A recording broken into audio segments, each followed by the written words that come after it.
You know that feeling, don't you? When the noise around you becomes unbearable. When conversations feel like performances. When you smile at things that used to move you.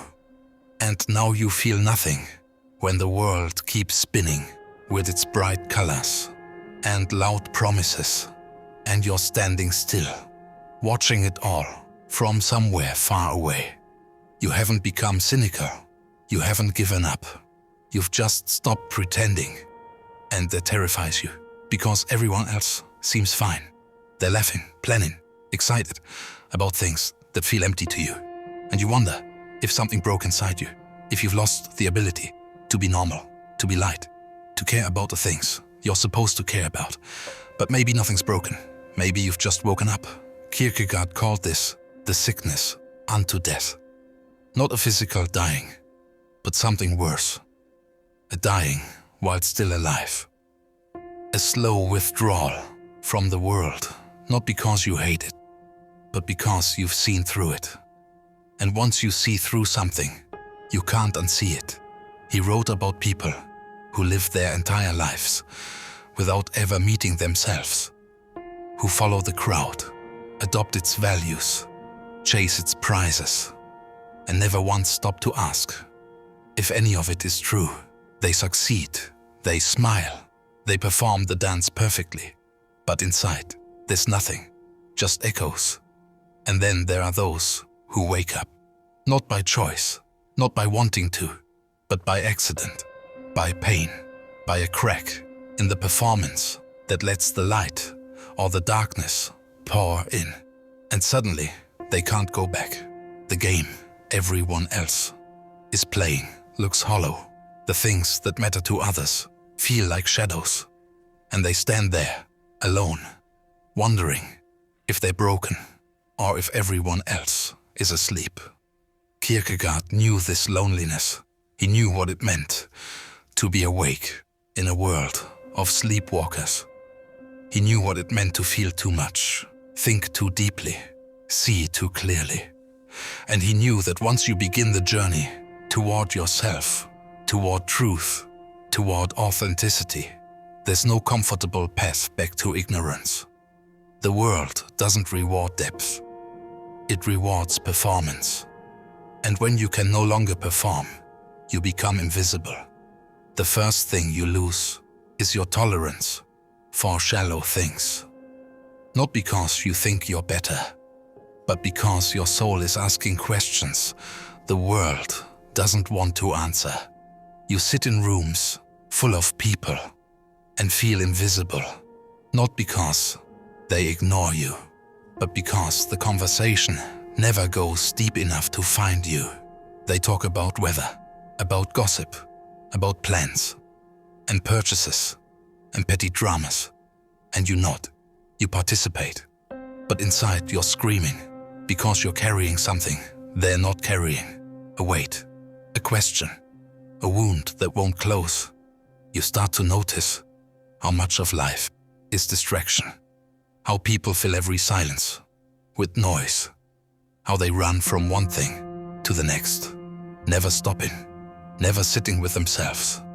And you realize you can't do that anymore. The distractions don't work on you. The noise doesn't drown out the questions. So you withdraw, not from people, but from the performance. You stop pretending that small talk satisfies you. You stop forcing laughter at jokes that aren't funny. You stop agreeing with things you don't believe.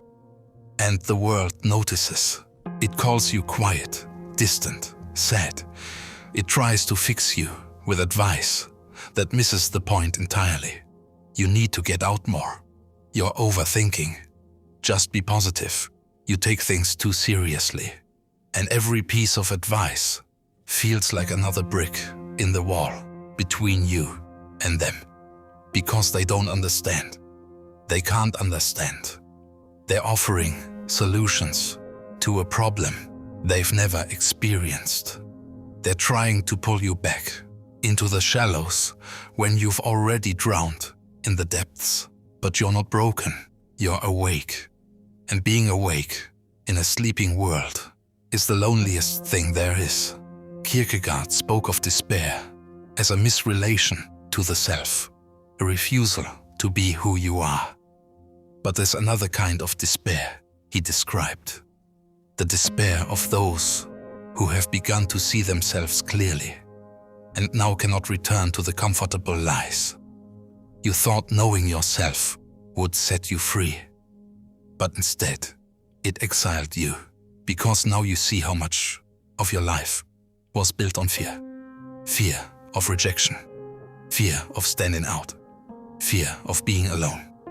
You see how many choices you made to please others, to fit in, to earn love you thought you had to perform for.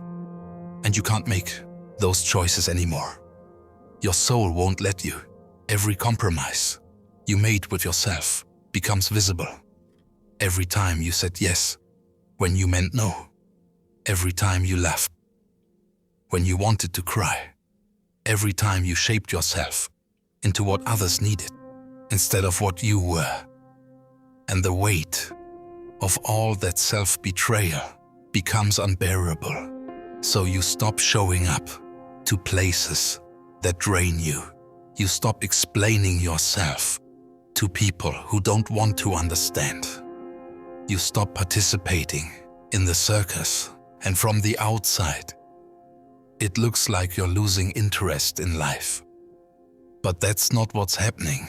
You're losing interest in the false version of life, the one built on appearances and agreements and unspoken rules that benefit everyone except you. You're losing interest in pretending, and pretending, you've realized, is what most people call living. They call it being social, being positive, being normal. But you've started calling it what it actually is: self-abandonment. There's a moment Kierkegaard describes, a moment of terrible freedom, when you realize that no one is coming to save you, that the meaning you've been searching for in careers, relationships, achievements, in the approval of others, it was never there. It was never going to be there. And you're standing in the ruins of your old beliefs, holding nothing. This is where many people break. They either run back to the comfort of the crowd, stuffing down what they've seen, or they fall into bitterness, into nihilism, into the cold belief that nothing matters. So why bother? But Kierkegaard offers a third path, the narrow one, the one almost no one takes. He says, become yourself. Not the self the world wants, not the self that's easy or popular or successful, but the self you actually are, the one beneath the masks, the one you've been hiding, even from yourself. And this requires something brutal, honesty, the kind of honesty that strips away every excuse, every blame, every comfortable story you've been telling about why your life is the way it is. You have to face the truth that you've been complicit in your own unhappiness, that you've chosen safety over authenticity, that you've betrayed yourself 1,000 times in small ways, and now you're paying for it. This is not a comforting realization. It would be easier to blame the world, to blame your parents, your circumstances, your bad luck. And maybe they played their part. Maybe you had reasons for building the walls you built. But now you have to take responsibility for tearing them down. No one else can do it for you. No one else can make you brave. No one else can choose your authenticity. That's on you. And it's terrifying.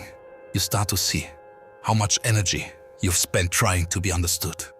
How many hours you've wasted explaining your feelings to people who don't have the capacity or desire to meet you there. How you've shrunk yourself to make others comfortable.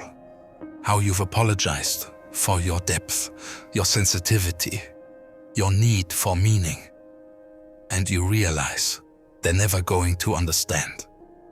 Not because they're bad people, but because they're not asking the questions you're asking. They're not wrestling with what you're wrestling with. They're content with the surface, and you're drowning in the depths. Kierkegaard wrote about the crowd, how it is untruth, how we hide in collective beliefs, in shared opinions, in the safety of agreement. Because alone, we have to face ourselves. Alone, we have to take responsibility for who we are and what we believe. And that's terrifying. So people avoid it. They stay busy. They stay distracted. They stay surrounded by noise and other people and things to do. And you used to be like them, but not anymore. Now you sit in silence, and it doesn't scare you. Now you're alone with your thoughts, and you don't need to run. You've stopped fearing your own company. And in that stillness, something begins to happen. You start to hear yourself, the real you, the one beneath the fear and the performance and the learned behaviors. And it speaks to you in a voice you've been ignoring your whole life. It tells you what you actually want, what you actually believe, what you actually need. And it's nothing like what the world told you to want. It tells you that success without meaning is just exhaustion, that relationships without depth are just loneliness with company, that busyness without purpose is just running from yourself. And once you hear that voice, you can't unhear it. There's a story Kierkegaard tells about a man who realizes he's been living someone else's life. He's achieved everything he was supposed to achieve, done everything right, followed all the rules. And one day, he wakes up and realizes he doesn't recognize himself anymore. He looks in the mirror and sees a stranger, someone who sacrificed everything real for something respectable, someone who traded his soul for security, someone who spent decades becoming someone he never wanted to be. And the tragedy isn't that he failed, it's that he succeeded. He succeeded at becoming someone else. And now it's too late. Or is it? Kierkegaard believed it's never too late, that at any moment you can choose to turn toward yourself, to begin the painful work of becoming real. But it requires courage, the kind of courage most people never find, because it means letting go of everything you've built. That isn't true. Every relationship based on who you pretend to be, every achievement that meant nothing to your actual soul, every identity you wore like armor. It means standing naked in front of yourself and admitting, I've been lying to others, to myself, and I can't do it anymore. This is the death Kierkegaard speaks of, the death of the false self, the constructed self, the self that was built to survive, to please, to fit in, and it has to die. There's no way forward without letting it die. But dying hurts. You lose people, you lose certainty, you lose the comfort of knowing your place in the world. You lose the version of yourself others loved, and you have no idea if anyone will love who you're becoming. Friends drift away, not because of drama, but because you're no longer playing the same game. Family doesn't understand why you're changing, why you're suddenly questioning everything. They liked you better before, when you were easier, when you didn't ask uncomfortable questions, when you fit neatly into their expectations. And the loneliness of that is almost unbearable, because you're not just losing people, you're losing the person you thought you were, the dreams you had that weren't really yours, the future you planned that doesn't fit anymore. Everything falls apart, and you're standing in the rubble, wondering if you made a terrible mistake. But in that loss, in that terrifying openness, you find something unexpected. Freedom. Not a freedom to do whatever you want, but the freedom to be who you are, to stop performing, to stop pretending, to stop carrying the weight of other people's expectations, to finally exhale. And it's the most painful relief you've ever felt. Deep souls lose interest in the world first, because they see what it costs to stay interested. They see the compromise, the self-betrayal, the slow suffocation of everything real and true. And they can't pay that price anymore. They see their friends climbing ladders that lead nowhere, chasing achievements that bring no joy, building lives that look perfect from the outside, but feel empty from the inside. And they can't pretend to want that anymore. They see couples who stopped knowing each other years ago, who live as roommates, who've forgotten what intimacy even means, and they can't settle for that kind of half-love. They see people medicating their pain with shopping, with alcohol, with endless scrolling, with anything that keeps them from sitting with themselves. And they can't run anymore. So they withdraw, not from life, but from the lie. And everyone calls it depression, calls it giving up, calls it a phase they'll grow out of. But it's not a phase, it's an awakening, and there's no going back to sleep. But this isn't the end, it's the beginning. Because once you stop living for the world, you can start living for something true. Not happiness, not success, not comfort, but authenticity, meaning, the hard, beautiful work of becoming yourself. Kierkegaard believed that the self is a relation that relates itself to itself. That to be human is to be in constant tension between who we are and who we're becoming. And the only way through that tension is honesty. Brutal, relentless honesty. You have to stop lying to yourself about why you're unhappy, about what you're afraid of, about what you actually want. You have to stop blaming others. Stop waiting for permission. Stop expecting the world to change, to accommodate you. You have to choose yourself, even when it's lonely, even when it's hard, even when no one understands. And slowly, something shifts. The weight you've been carrying begins to lighten. Not because life gets easier, but because you're no longer carrying the weight of pretending. You're no longer exhausted from being someone you're not. You start to find others like you. Not many, but a few. People who speak your language, who don't need you to explain your depth, who see you and understand without words. And those connections, rare as they are, feel more real than anything you've ever known. You start to create things that matter, not for applause or approval, but because your soul needs to express itself. And the act of creation becomes prayer, becomes healing, becomes proof that you exist. You start to forgive yourself for all the years you spent lost, for all the times you betrayed yourself, for all the ways you got it wrong, because you were doing the best you could with what you knew, and now you know better. So if you've lost interest in the world, know this: you're not broken, you're becoming real.